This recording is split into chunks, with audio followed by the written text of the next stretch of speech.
Hello students. Statistics में जैसा कि हमने कोरिलेशन वाला चैप्टर स्टार्ट किया था, तो कोरिलेशन की थ्योरी हमने पढ़ी थी। तो अब हमारा जो टॉपिक स्टार्ट होता है that is Karl Pearson's coefficient of correlation. बहुत इम्पॉर्टेंट टॉपिक है ये, जैसा कि मैंने आपको बताया था, बहुत ज़्यादा इम्पॉर्टेंट टॉपिक है। तो इसमें से एक क्वेश्चन आने के चांसेस रहते हैं। दो ही हमें इसकी जो मेथड्स हैं वो बताए हैं हमारे सिलेबस में, एक तो कार्ल पियर्सन्स और दूसरा स्पीयरमैन्स रैंक कोरिलेशन। ठीक है, तो हम इसको स्टार्ट करते हैं। इन 1890 में कार्ल पियर्सन, जो कि एक रेप्यूटेड स्टैटिस्टिशियन था, उसने एक मैथमेटिकल डेवलप किया जिसकी हेल्प से हम कोरिलेशन के कोफिशिएंट को फाइंड आउट कर सकते हैं। तो उसी के नाम पर जो हमारा कोफिशिएंट ऑफ कोरिलेशन की जो ये मेथड था उसका नाम पड़ गया Karl Pearson's coefficient of correlation. अब जब हम कार्ल पियर्सन्स के मेथड से कोरिलेशन के कोफिशिएंट को फाइंड आउट कर रहे हैं तो इसको सिंबल आर से डिनोट किया जाता है। किससे? सिंबल आर से डिनोट किया जाता है। ठीक है, तो अब यहाँ पर हम देखते हैं कि क्या फॉर्मूला रहेगा। ठीक है, पहला फॉर्मूला आपको ये दे रखा है, जो आपको दिखाई दे रहा है, covariance of x and y divide by standard deviation of x into standard deviation of y. इसको ना पढ़ते हुए एक बार हम आगे चलते हैं। फिर हमें यहाँ पर बताया है computation of coefficient of correlation individual series में हमें बताया है। ठीक है, तो डायरेक्ट मेथड बताया है जिसमें फर्स्ट जो फॉर्मूला दिया है, first formula r is equals to summation d x into d y divide by n into standard deviation of x into standard deviation of y. इसको भी छोड़ते हुए एक बार हम आगे चलते हैं। इसका मतलब मैं ये नहीं बोल रही हूँ कि ये फॉर्मूले हमें छोड़ने हैं, करने ही नहीं है, इन्हें भी हम कवर करेंगे, लेकिन सबसे पहले हम इसे इजीएस्ट फॉर्मूला से स्टार्ट करेंगे तो हमें बहुत अच्छे से समझ में आ जाएगा। ठीक है, तो ये आ गया हमारा फॉर्मूला बी पार्ट में कि r is equals to summation d x into d y divide by summation of d x square into summation of d y square और इनका स्क्वायर रूट। ठीक है, अब हमें अगर ये फॉर्मूला आपको बड़ा लगता है तो आप इसको शॉर्टकट में कैसे लिख सकते हो। ठीक है, आपकी ये जो बुक है एपीसी पब्लिकेशंस की, उसमें इस फॉर्मूला को इस तरह से लिखा है। अदरवाइज जो वीके पब्लिकेशंस है वो किस तरह से हमारे फॉर्मूला को रिप्रेजेंट करता है, वो इस तरह से, ध्यान से देखना इसको, एक सेकेंड, इस तरह से summation x y divide by, just a minute, summation x into y divide by summation x square into y square, summation x y divide by square root of summation x square into y square. मुझे लगता है ये इसको याद करना आपके लिए थोड़ा सा इजी रहेगा। ठीक है, किया क्या है, अगर आप थोड़ा सा ध्यान से देखें, जहाँ जहाँ पर dx था वहाँ पर मैंने x लिख दिया है, जहाँ पर dy था वहाँ पर मैंने y लिख दिया है। ठीक है, तो इस तरह से भी आप कर सकते हैं। लेकिन हाँ, अगर आपने यहाँ पर एक गलती कर दी, अगर आपने स्मॉल x की जगह बड़े कैपिटल X लिख दिया और स्मॉल y की जगह कैपिटल Y लिख दिया तो आपका ये फॉर्मूला भी गलत हो जाएगा और आपका पूरा क्वेश्चन भी गलत हो जाएगा। ध्यान रखना है, यहाँ पर हमें जो x लेना है वो स्मॉल वाला लेना है और जो y लेना है वो भी हमारा स्मॉल होना चाहिए।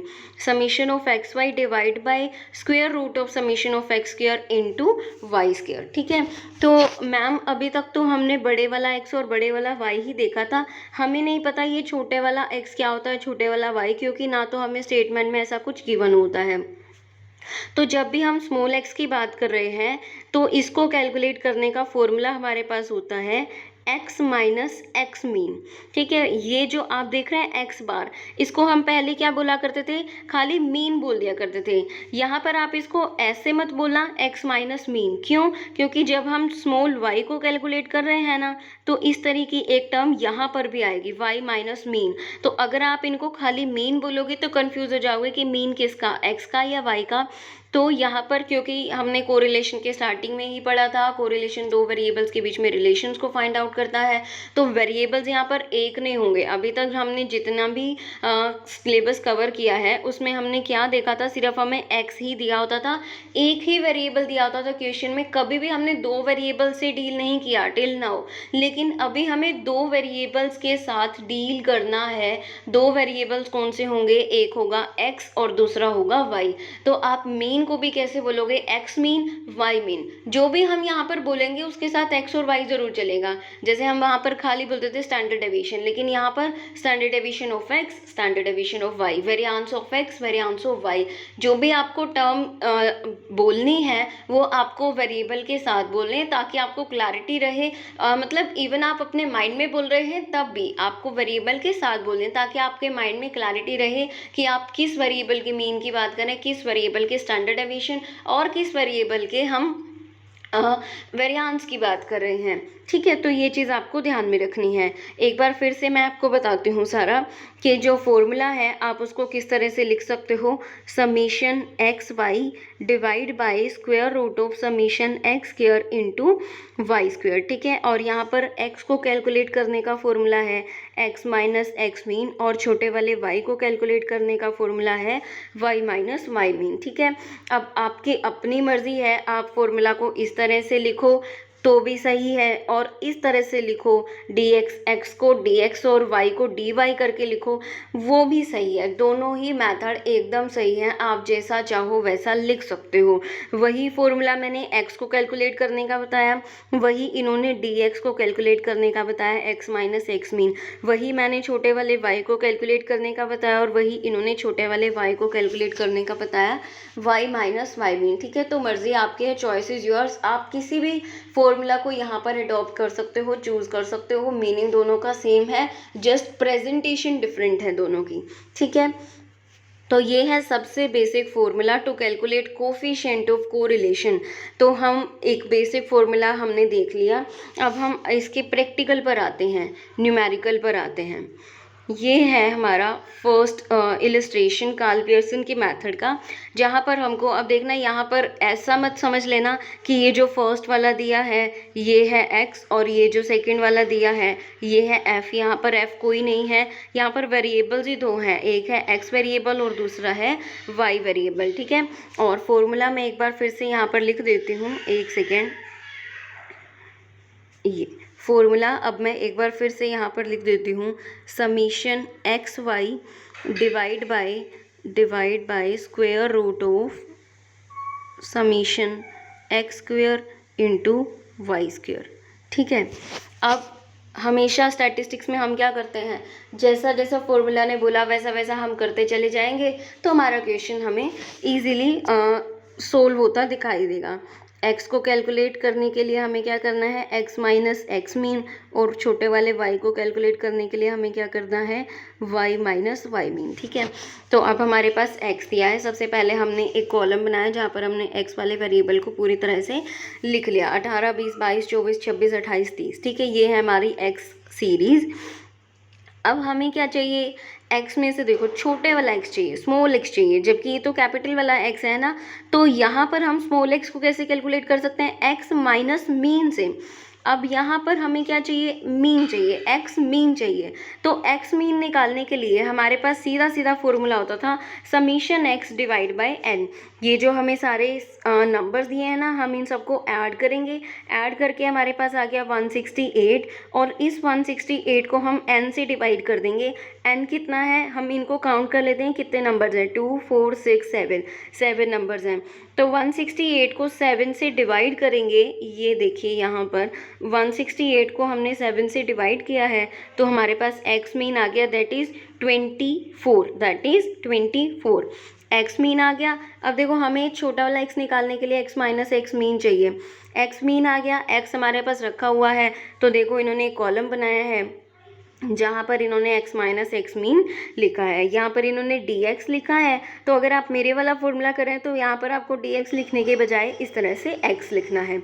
ओके, तो हम क्या करेंगे, x माइनस एक्स मीन लिखेंगे। x है 18 और एक्स मीन है 24, 18 minus 24 minus 6, 20 minus 24 minus 4, 22 minus 24 minus 2, इस तरह से 0, 2, 4, 6 ये आ गया हमारा एक्स। अब फॉर्मूला की देखें तो हमें क्या चाहिए, अगर हम फॉर्मूला की देखें तो हमें चाहिए यहाँ पर तो हमें चाहिए summation of x y divide by summation of x square into y square और इनका स्क्वायर रूट। एक तो हमें एक्स चाहिए, तो एक्स तो हमारा यहाँ पर आ गया है। दूसरा हमें चाहिए एक्स स्क्वायर, यानी कि इसका ही स्क्वायर चाहिए, तो हम यहाँ पर एक्स स्क्वायर भी कैलकुलेट कर लेते हैं। -6 का स्क्वायर 36, -4 का स्क्वायर 16, 4, 0 और 2 का स्क्वायर, मतलब इन सब का हमने क्या कर दिया, स्क्वायर कर दिया। ठीक है, तो हमारे पास एक्स भी आ गया, एक्स स्क्वायर भी आ गया। अब तीसरी टर्म जो एक्स से रिलेटेड है वो हमें क्या चाहिए, एक्स और वाई का मल्टीप्लिकेशन चाहिए। तो एक्स तो हमारे पास है लेकिन वाई हमारे पास नहीं है, तो इन दोनों का मल्टीप्लिकेशन करने के लिए हमें वाई को कैलकुलेट करना पड़ेगा, स्मॉल वाई को। ठीक है, तो हम इसे भी कैलकुलेट कर लेंगे। अब इसे कैलकुलेट करने के लिए हम फिर से स्टेटमेंट पर गए जहाँ पर हमें वाई दिया हुआ है 30, 35, 37, 33, 38, 45, 41, तो हमने यहाँ पर इनको भी लिख लिया। ओके, अब हमें स्मॉल वाला y चाहिए, तो स्मॉल वाला y कैलकुलेट करने के लिए हमें क्या करना है, y माइनस वाई मीन। तो y तो हमारे पास है लेकिन क्या नहीं है, y मीन नहीं है। तो y मीन कैसे निकालेंगे, जैसे समीशन x मीन निकालते थे, कैसे, summation of x divide by n। तो y मीन कैसे निकालेंगे, simple, summation of y divide by n। बस ये जो y वाली सीरीज़ है इसका क्या कर लेंगे, total, that will be 259, and 259 को हमने 7 से डिवाइड किया तो हमारे पास कितना आ गया, y मीन आ गया 37। ठीक है, तो अब हम क्या करेंगे, y minus y mean, 30 minus 37, 30 minus 37, -7, 35 minus 37 minus के 2, 37 माइनस 37 0, 33 में से 37 को माइनस करेंगे वो आ जाएगा -4। इस तरह से हमने सबको माइनस कर लिया है, तो हमारे पास क्या आ जाएगा, y आ जाएगा। ठीक है, अब हमें क्या चाहिए, y स्क्वायर चाहिए, तो y स्क्वायर भी हम निकाल सकते हैं। -7 का स्क्वायर 49, माइनस के 2 का स्क्वायर 4, 0 का स्क्वायर 0, माइनस के 4 का स्क्वायर 16, 1 का स्क्वायर 1, 8 का स्क्वायर 64, 4 का स्क्वायर कितना आ जाएगा, 16 आ जाएगा। ठीक है, अब हमारे पास फॉर्मूला में जो जो चाहिए था हमारे पास सब कुछ है, except one thing, that is क्या, summation of x into y, यानी कि जो हमने ये x निकाला था और जो हमने ये y निकाला था इनका हमको मल्टीप्लिकेशन चाहिए। तो मल्टीप्लिकेशन हम इनका कर लेते हैं, -6 इंटू -7 प्लस के 42 आ गया। ठीक है, -4 और -2 को मल्टीप्लाई करोगे 8 आ जाएगा, -2 को 0 से मल्टीप्लाई करोगे 0, 0 को -4 से मल्टीप्लाई करोगे 0, फिर उसके बाद 2 को 1 से मल्टीप्लाई करना, 4 को 8 से, 6 को 4 से, तो हमारे पास क्या आ गया, ये आ गया। अब हमें जिसका समीशन चाहिए जिसका हम समीशन निकाल लेते हैं। वैसे तो यहाँ पर इन्होंने क्या कर दिया, सबका ही समीशन कैलकुलेट कर लिया, बाद में जिसका समीशन हमें चाहिए होगा उसका समीशन हम क्या कर लेंगे, यूज़ कर लेंगे। ठीक है, अब यहाँ पर हमारा क्वेश्चन सही जा रहा है कि नहीं जा रहा, उसको चेक करने का एक छोटा सा यहाँ पर हमारे पास ट्रिक है।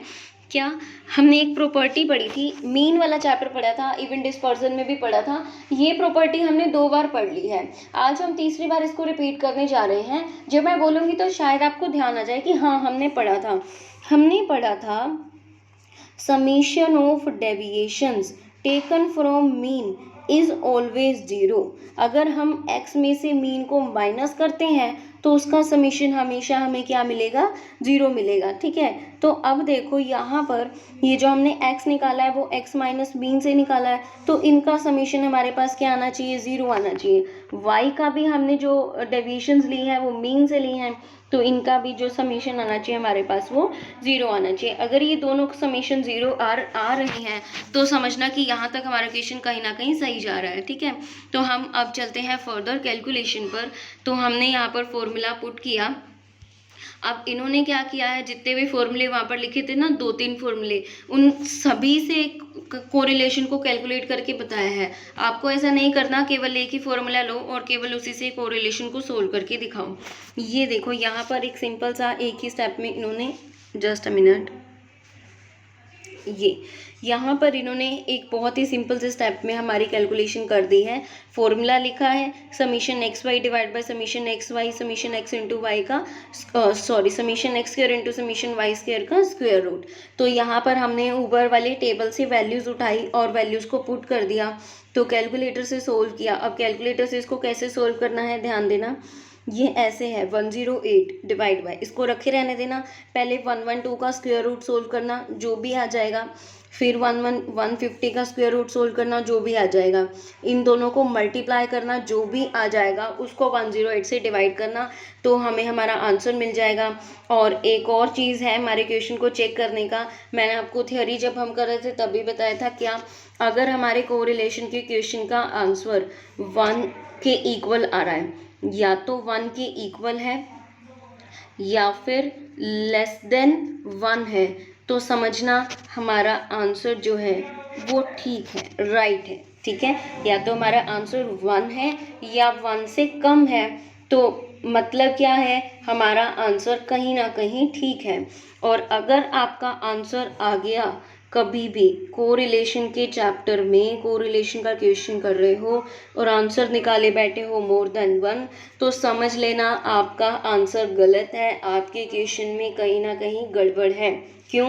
क्योंकि कोरिलेशन कभी भी एक से ज़्यादा नहीं हो सकता, चाहे वो पॉजिटिव हो या फिर वो नेगेटिव हो, यहाँ पर प्लस का साइन आए माइनस का साइन आए, लेकिन जो आंसर आना चाहिए वो एक या एक से कम आना चाहिए। तो हमारा आंसर आ गया है यहाँ पर 0.833, तो मतलब हमारा आंसर जो है वो ठीक है, ठीक है, हमें ये इंडिकेशन मिल गया है। तो यहाँ पर आपका जो क्वेश्चन है वो हो जाएगा ख़त्म, ठीक है ना। तो आपको इसका फर्स्ट पार्ट और ना इसके थर्ड पार्ट को कंसीडर करना है, ओके। तो एक चीज़ और यहाँ पर ध्यान में रखना, जब हम थियरी कर रहे थे ना तो हमने क्या पढ़ा था, ये परफेक्ट कोरिलेशन है, ये हाई डिग्री को कोरिलेशन है, ये मॉडरेट डिग्री का है, ये लो डिग्री का कोरिलेशन है, ठीक है। मैं आपको रिमाइंड करा देती हूँ, परफेक्ट कोरिलेशन था 1, वो प्लस का भी हो सकता है, वो माइनस का भी हो सकता है। हाई डिग्री का कोरिलेशन था जो 0.75 से लेकर 1 तक जा रहा था, वो प्लस का भी हो सकता है, वो माइनस का भी हो सकता है।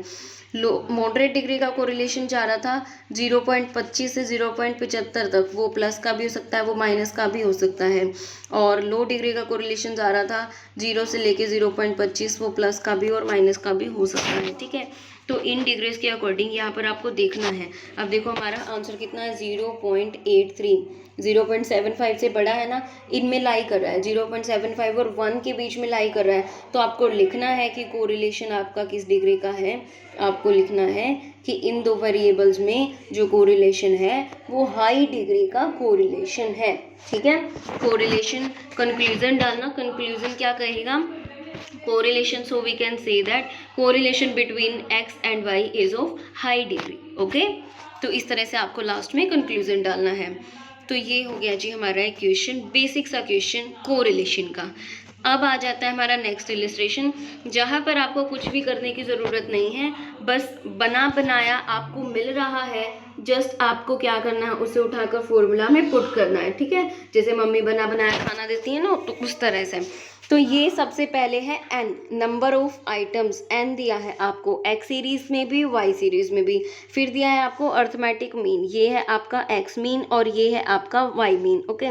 फिर है sum of squares of deviations from mean, थोड़ा थोड़ा धीरे धीरे आराम आराम से पढ़ना। सम ऑफ, मैं यहाँ पर क्या लिख दूँ, सम ऑफ का मतलब bracket multiplication, square of deviation from mean, square of deviation, deviation किससे, मीन से, इनका स्क्वेयर क्या हो गया, ये समीशन एक्स माइनस मीन का स्क्वेयर, जिसको हम क्या बोलते हैं, हम बोलते हैं समीशन छोटे वाला एक्स स्क्वेयर, बुक वाले बोलते हैं समीशन डी एक्स स्क्वेयर, जो भी आप समझना चाहें।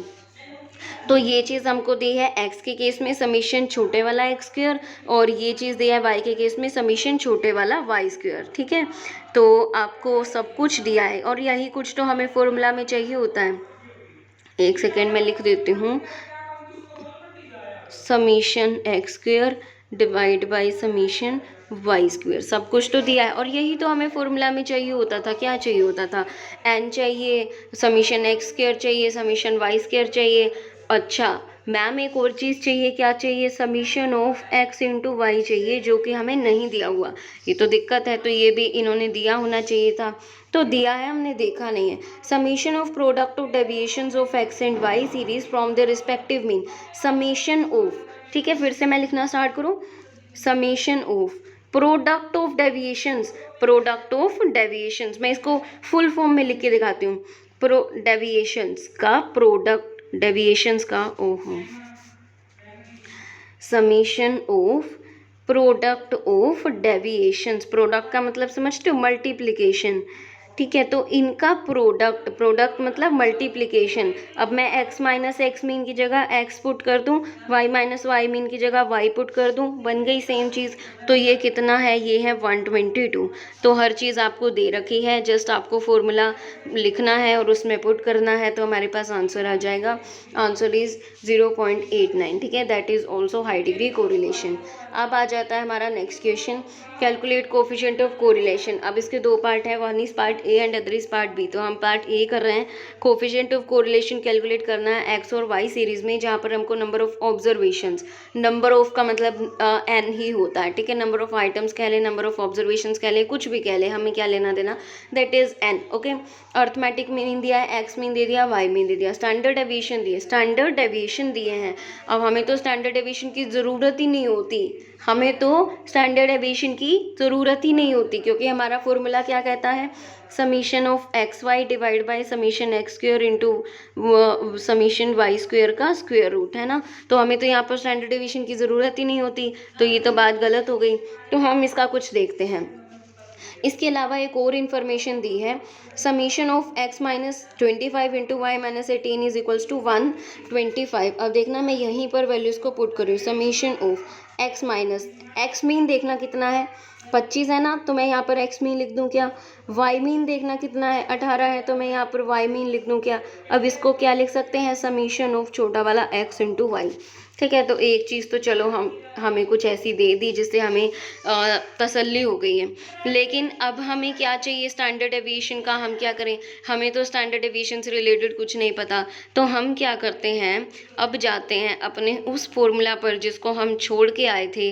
वो था हमारा फॉर्मूला, ये देखो, समीशन ऑफ, अब मैं dx और dy की जगह छोटे वाला x और छोटे वाला y ही लिख रही हूँ। जहाँ पर भी आपको dx दिखे वहाँ पर आप छोटे वाला x, जहाँ पर भी dy दिखे वहाँ पर आप छोटे वाला y लिख देना, ओके। और n को एज इट इज़ रहने देंगे, और स्टैंडर्ड डेविएशन ऑफ x और स्टैंडर्ड डेविएशन ऑफ y, इन दोनों का मल्टीप्लिकेशन। अब एक बार अपनी स्टेटमेंट को रिमाइंड करो, हमारे पास ये भी है, हमारे पास n भी है, हमारे पास x का स्टैंडर्ड डेविएशन भी है, और हमारे पास y का स्टैंडर्ड डेविएशन भी है। तो इस फॉर्मूला को लिख करके, इस फॉर्मूला को एडॉप्ट करके हमारा क्वेश्चन बड़े ही आसानी से सोल्व हो जाएगा, ठीक है। तो यहाँ पर आपको इस फॉर्मूला को भी याद रखना है। अब तक दो फॉर्मूला हो गए हमारे पास। फर्स्ट वन हमने किया था summation x y divide by square root of summation x square into summation y square, ठीक है। दूसरा वाला फॉर्मूला अब हमारे पास यहाँ पर आ गया, समीशन एक्स वाई, ये चीज़ सेम रहेगी, जो डिनोमिनेटर है वो चेंज हो जाएगा, n into standard deviation of x into n into into standard deviation of y, okay. तो दो फॉर्मूला हो गए, इजी हैं, बहुत ज़्यादा टिपिकल नहीं है, ठीक है। तो अब ये वाला जो फॉर्मूला है इसे पुट करके हम अपना जो रिसेंट वाला क्वेश्चन है उसे सोल्व कर सकते हैं। ये आ गया हमारे पास स्टेटमेंट, ठीक है, कर लोगे इसे सोल्व। ये देखो इन्होंने इस तरह से एक ही स्टेप में बड़े ही आराम से इन्होंने क्या कर लिया, सोल्व कर दिया, ओके। अब नेक्स्ट आ जाता है हमारा इसका बी पार्ट, दैट इज़ अगर कोवेरियांस दिया हो, एक्स और वाई सीरीज़ का कोवेरियांस दे दिया, तो और वेरियांस है एक्स का भी वेरियांस दे दिया 2.99 और y का वेरियांस दे दिया 10.56, तो कोफिशिएंट ऑफ कोरिलेशन बताओ क्या होगा। अब यहाँ पर तो स्टैंडर्ड डेविएशन भी नहीं दिया, यहाँ पर तो कोवेरियांस पर आ गए, हमने तो नाम ही नहीं पढ़ा कोवेरियांस, है ना। तो अब चलते हैं हम फिर उस फॉर्मूला पर जिसको हम छोड़ के आए थे। ये देखो, ये बेचारा सबसे पहले आया था, लेकिन फिर भी हमने इसको छोड़ दिया था, अभी हम इसको करते हैं, ठीक है। क्या फॉर्मूला होता है, covariance of x and y divide by standard deviation of x into standard deviation of y. ठीक है, ये भी एक फॉर्मूला है जो कि आपको ध्यान में रखना है। अब ये फॉर्मूला भी मैच कर रहा है जो पुराना वाला फॉर्मूला अभी अभी हमने किया ना, summation x y divide by n into standard deviation of x into standard deviation of y. तो हमें क्या करना है, केवल इसको उठाना है और इसको डिवाइड कर देना है covariance of x and Y से। ठीक है, अब कोवेरियांस को कैलकुलेट कैसे करते हैं, वैसे तो जो अभी हमारे पास रिसेंट में स्टेटमेंट है ना, यहाँ पर आपको कोई ज़रूरत नहीं है कोवेरियांस को कैलकुलेट करने की। क्यों? क्योंकि आपको डायरेक्ट कोवेरियांस निकाल कर ही दिया है। अब मैं आपको एक इसका फंडा बता रही हूँ, थोड़ा सा ध्यान से सुनना। आपको कोवेरियांस कैलकुलेट करने की ज़रूरत ही नहीं पड़ेगी कभी भी। ठीक है, एक आध केस शायद ऐसा आ जाए तो ठीक है, वो भी ना के बराबर होगा। आपको कोवेरियांस का ये जो फॉर्मूला है ना, ठीक है, वैसे एक बार देख लो, इसको थोड़ा सा ध्यान में रख लो, लेकिन कभी भी आपको कोवेरियांस को कैलकुलेट करने की ज़रूरत नहीं पड़ेगी। क्यों? क्योंकि जिस क्वेश्चन में आपको समीशन ऑफ एक्स और वाई दे दिया, डी एक्स का मतलब छोटा वाला x और dy का मतलब छोटा वाला y, तो जिस क्वेश्चन में आपको ये चीज़ दे दी और जिस क्वेश्चन में आपको स्टैंडर्ड डेविएशन ऑफ x और y का भी दे दिया, तो वहाँ पर आपको कोवेरियांस की ज़रूरत ही नहीं पड़ेगी। आप सीधे जो हमने वो वाला फॉर्मूला याद किया है ना अभी अभी, सीधे आप बस उसी से ही क्या कर सकते हैं, अपने क्वेश्चन को सोल्व कर सकते हैं। ठीक है, लेकिन अगर इन्होंने कोवेरियांस निकाल करके दिया है ना, केवल तभी हम इसको यूज़ करेंगे, अदरवाइज कोवेरियांस को हम यूज़ नहीं करेंगे। ठीक है, तो बाकी ये फॉर्मूला बस एक बार ध्यान में रखो, covariance of x and y divide by standard deviation of x into standard deviation of y. ठीक है, अब फर्दर इन्होंने इसको एक्सप्लेन किया कि कोवेरियांस को हम निकालते कैसे होते हैं, समीशन ऑफ, एक second, summation of x y divide by n, इस तरह से हम कोवेरियांस को निकालते होते हैं। तो आपको एक बार इसको याद करने की बहुत ज़्यादा ज़रूरत नहीं है, बस एक बार सिर्फ इसे याद करो। तीन चीज़ें आज के लिए हमें याद करनी है। पहली चीज़ summation x y divide by square root of summation x square into summation y square, मुझे लगता है ये चीज़ तो आपको डेफिनेटली याद हो गई होगी। दूसरा आया था summation x y divide by n into standard deviation of x into standard deviation of y. तीसरा आया है कोवेरियांस को ऐसे लिख सकते हैं COV, covariance of x and y divide by standard deviation of x into standard deviation of y. बस तीन चीज़ें याद करो आज के लिए। ओके, इन तीन चीज़ों के अलावा और भी आपको कुछ याद नहीं करना है। तो ये फॉर्मूला हमने पढ़ लिया, अब इसके बाद हम इसे इजीली सोल्व कर सकते हैं। कहाँ चला गया, ये देखिए कोवेरियांस दिया है और स्टैंडर्ड डेविएशन एक्स का दिया है, सॉरी स्टैंडर्ड डेविएशन नहीं दिया है, क्या दिया है, वेरियांस दिया है। पीछे हमने किया था ना डिस्पर्जन वाले चैप्टर में, वेरियांस क्या होता है, स्टैंडर्ड डेविएशन का स्क्वायर होता है। वेरियांस क्या होता है, स्टैंडर्ड डेविएशन का स्क्वायर होता है। तो अब हमें इसे स्टैंडर्ड डेविएशन की फॉर्म में बनाना है। कैसे बनाएंगे, इसका हम क्या कर देंगे, स्क्वायर रूट कर देंगे। यहाँ से स्क्वायर हटा के इसका हम स्क्वायर रूट कर देंगे, तो क्या बन जाएगा, स्टैंडर्ड डेविएशन बन जाएगा। ठीक है, तो इन्होंने इस तरह से क्या कर दिया है, वैल्यूज़ को पुट कर दिया है। तो हम यहाँ पर वैल्यूज़ को पुट कर देते हैं। कोवेरियांस ऑफ, मैं यहाँ से बोल रही हूँ, ये covariance of x and y that is 3.5 divide by variance of x into variance of y, और इसका हमें स्क्वायर रूट करना पड़ा क्योंकि ये वेरियांस है, हमें इसका हमें स्टैंडर्ड डेविएशन चाहिए होता है ना, तो इसके लिए हमें इसका स्क्वायर करना होगा। तो इस तरह से ये हमारे पास आंसर आ जाएगा। ठीक है जी, अब हम चलते हैं हमारे नेक्स्ट क्वेश्चन पर। अब बताया इन्होंने कोफिशिएंट ऑफ कोरिलेशन बताया है, मतलब सीधा पहले आंसर बताया है 0.4, कोवेरियांस बताया है 10, वेरियांस बताया है 9। किसका वेरियांस बताया, एक्स का, वेरियांस ऑफ एक्स इज 9। अब हमें सेकंड मोमेंट निकालना है, क्या निकालना है, सेकंड मोमेंट। तो परेशान मत हो जाना, सेकंड मोमेंट किसके इक्वल होता है, वेरियांस के इक्वल होता है।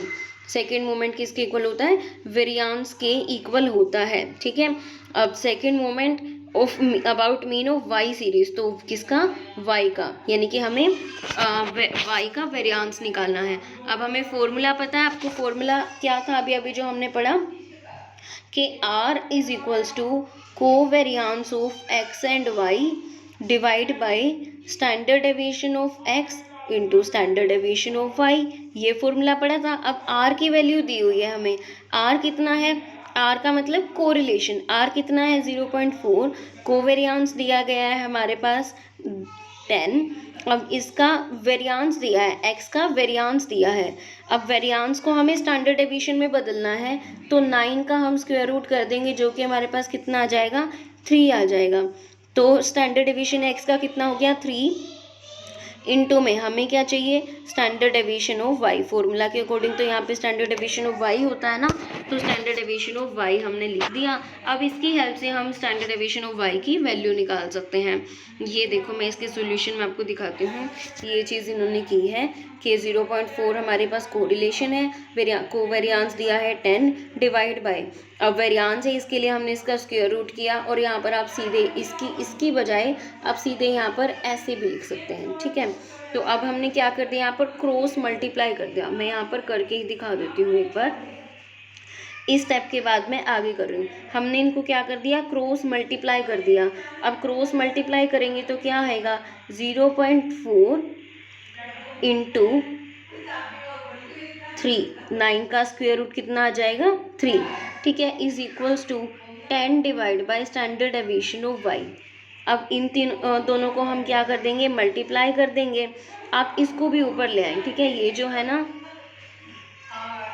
10, इसको भी आप यहाँ पर ले आएँ, स्टैंडर्ड डेविएशन ऑफ y, ठीक है। तो अब हम क्या करेंगे, इन दोनों को कर लेंगे मल्टीप्लाई।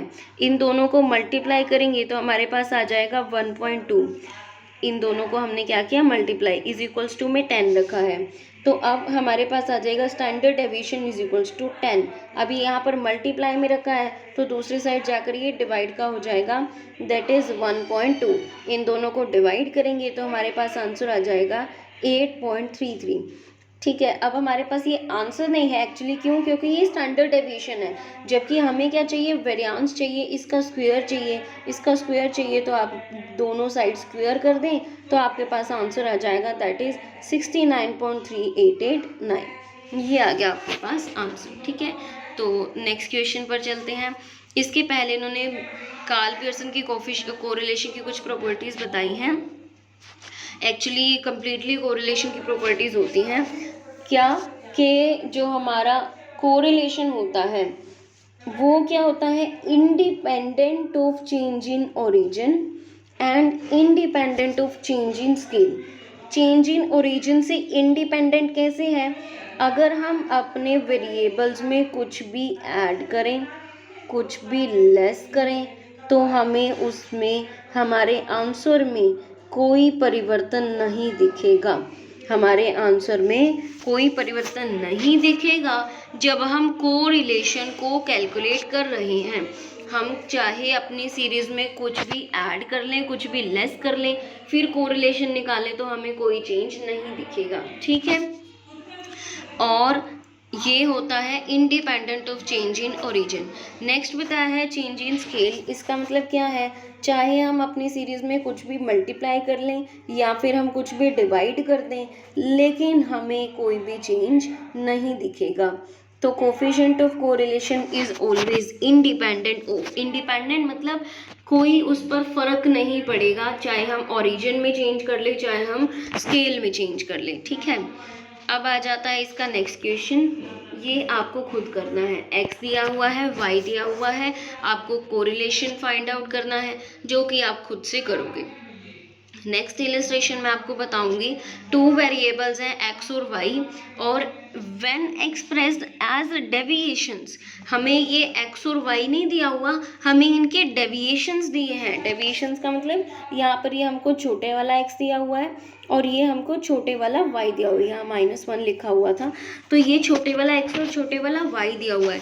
तो इनसे हमको कोरिलेशन फाइंड आउट करना है। तो हमें क्या लगा, ये तो बहुत अच्छी बात है कि हमें तो सीधे सीधे बना कर ही दे दिया, लेकिन ध्यान से इसकी स्टेटमेंट को देखें तो देयर इज़ वन थिंग, ये क्वेश्चन मार्क है, मतलब यहाँ पर जो टर्म है वो मिसिंग है, उसका हमें नहीं पता है, तो हमें उसको निकालना होगा। कैसे निकालेंगे, बहुत ही सिंपल है, बस थोड़ा सा दिमाग लगाना है और हमारे पास आंसर हमारे हाथ में होगा। क्या, ये छोटे वाला y है, इसको मैं खोल करके लिखूं तो क्या लिखते हैं, इसको मैं खोल करके लिखूं तो क्या लिखते हैं, y माइनस वाई मीन लिखते हैं, ऐसा लिखते हैं ना। और हमें पता है कि y माइनस वाई मीन का जो समीशन होता है वो हमेशा ज़ीरो के इक्वल होता है, यानी कि इन सब का जो समेशन होगा, जो टोटल होगा, वो किसके इक्वल होगा, ज़ीरो के इक्वल होगा। तो ठीक है, हम इनका समेशन कर देते हैं। 3 plus -3 plus x plus 0 plus 4 plus 1 plus 2 plus -2 plus -1, इनका जो टोटल होगा वो ज़ीरो के इक्वल होगा। तो हम क्या करते हैं, इनका टोटल कर लेते हैं। आपको क्या करना है, प्लस वाले एक तरफ रखने हैं, माइनस वाले एक तरफ रखने हैं।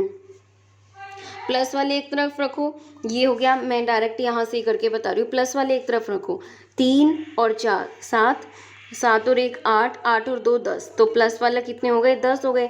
अब माइनस वाले काउंट करो, माइनस के 3 और माइनस के 2, -5 हो गए, और ये है माइनस के 1, माइनस के 6 हो गए। 3 2 5 और 1 6, तो 10 - 6 कितना आ जाएगा हमारे पास, 4 आ जाएगा। 10 - 6 कितना आ जाएगा, 4 आ जाएगा। ठीक है, तो अब देखो यहाँ पर x क्या होगा, x मतलब इन्होंने किसको लिया है, इस क्वेश्चन मार्क को लिया है। आप x की बजाय ABC भी लिख सकते हो।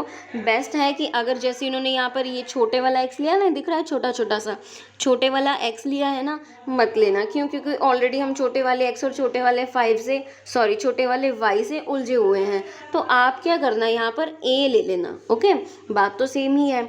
तो क्या होगा हमारे पास, इक्वेशन क्या बनेगी, इक्वेशन हमारे पास बनेगी a + 4 इज इक्वल्स टू 0। अब 4 प्लस का है, उधर की साइड जाएगा तो माइनस का हो जाएगा। तो हमारे पास क्या वैल्यू आ गई इसकी, -4। तो वैल्यू आ गई। अब हमारे पास ये छोटा वाला x है, ये छोटा वाला y है। आप अपना क्वेश्चन इससे सोल्व कर सकते हैं, मुझे बताने की ज़रूरत नहीं है। अब एक लास्ट आज का क्वेश्चन। अब यहाँ पर हमें क्या दिया है, हमें फाइंड करना है कोफिशिएंट ऑफ कोरिलेशन, और ये हमें x सीरीज़ दी है, ये हमें y सीरीज़ दी है। अब इन्होंने क्या बताया है, take deviations from the actual means. हमें डेविएशंस लेनी है एक्चुअल मीन से, जो कि x का मीन है 6 और y का मीन है 8। ठीक है, अब देखो यहाँ पर हम इन्होंने हमारा एक और काम आसान कर दिया है, क्या कि हमें x मीन और y मीन निकाल करके दे दिया है। तो हम तो मैम क्वेश्चन सोल्व कर लेंगे, लेकिन स्टेटमेंट देख लेना, यहाँ पर फिर एक क्वेश्चन मार्क है, यानी कि something is missing that we have to find out, कि जो कि हमें फाइंड आउट करना है। तो अब कैसे फाइंड आउट कर सकते हैं, वहाँ पर तो हमें पता था कि समेशन ऑफ y 0 के इक्वल था। अब यहाँ पर कैसे फाइंड आउट करें, देखो हमें क्या पता है, समीशन ऑफ y को अगर हम n से डिवाइड कर देंगे, ये हमें y मीन मिल जाता है। पता है ना हमें ये चीज़, ये हमें फॉर्मूला पता है। y मीन दिया हुआ है कितना, 8। समीशन ऑफ y हम इससे निकाल लेंगे, n देख लो कितना है, 2 और 3, यानी कि 5 नंबर्स हैं। अब इनको क्रॉस मल्टीप्लाई करो, कितना हो जाएगा, 8 को 5 से मल्टीप्लाई करेंगे तो ये कितना हो जाएगा, 40 हो जाएगा। ये देखो मैं यहाँ से दिखा देती हूँ, 8 को 5 से मल्टीप्लाई करेंगे, कट गया है, चलो मैं सोल्व कर देती हूँ।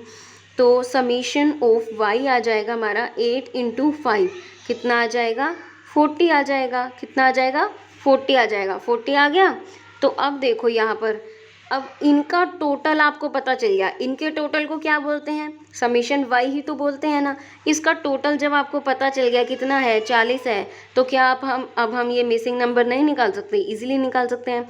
इन सबको ऐड करो, 11 में 9 जोड़ोगे 20, और 20 में 15 जोड़ो, 8 और 7 15, 20 में 15 जोड़ोगे 35। तो a + 35 इज इक्वल्स टू 40। अब इनको ये 35 उधर जाके माइनस का हो जाएगा, a इज इक्वल्स टू 40 - 35, तो a इज इक्वल्स टू कितना हो गया, 5 हो गया। तो हमें पता चल गया यहाँ पर क्या आएगा, 5 आएगा। आगे का क्वेश्चन सिंपल है, जो कि आपको खुद सोल्व करना है। ठीक है, तो ये डायरेक्ट मेथड के मैंने सारे क्वेश्चन आपको करवा दिए हैं। तो नेक्स्ट जो हमारा टॉपिक रहेगा वो रहेगा शॉर्टकट मेथड। हम कोरिलेशन को शॉर्टकट मेथड से कैसे फाइंड आउट करते हैं वो हम डिस्कस करेंगे नेक्स्ट वीडियो लेक्चर में।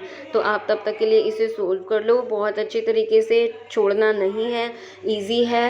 ठीक है, और पेपर में क्वेश्चन आ सकता है, तो इसको अच्छे से कवर कर लेना। Thank you.